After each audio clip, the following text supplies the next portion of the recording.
It's obviously exploring new and distant places, and but at first, I mean, that's you know, when you're younger, that's what I wanted to do. I saw Neil Armstrong walk on the moon, and you know, I looked at my mom and said, hey, I want to do that. I had to create my own opportunities.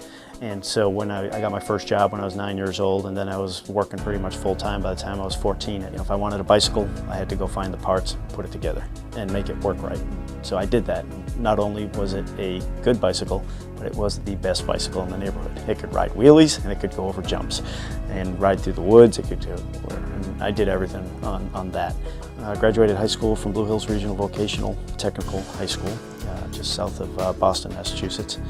Really good experience there, working with a lot of machines and technical design and things like that. And, got a lot of after-school jobs doing technical things, so it was a really good experience. Moved on into engineering at Southeastern Massachusetts University, now called University of Massachusetts. They changed over in mechanical engineering. Again, another great opportunity. Had some great mentors there, folks that I still keep in touch with to this day, professors, you know, deans, all those folks, presidents, all those folks that run the school.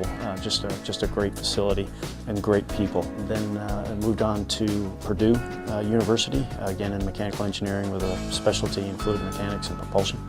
And I cleaned a bakery at night, you know, between midnight and 6 in the morning when I was just getting into high school, and then graduated that opportunity up into actually making bagels and bread and things like that, and all of that funded my first year or two of college, and without which I would not have gone. And so at a young age, I realized that if I wanted to get somewhere, if I wanted to get to be an astronaut, I was going to have to start working early and hard to make it happen.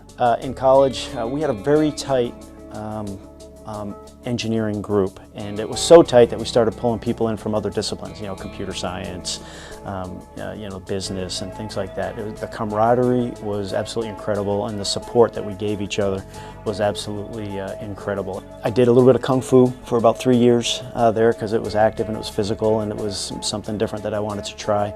I was in a rock band, played lead guitar all the way through college.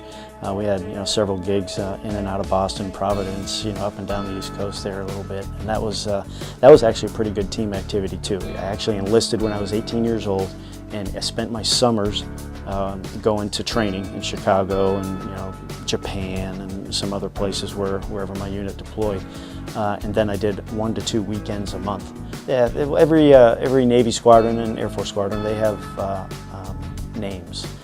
You know, they have 14 squadrons, Jolly Rogers, the Top Hatters. Those are all F-18 squadrons now, by the way, because F-14 went away.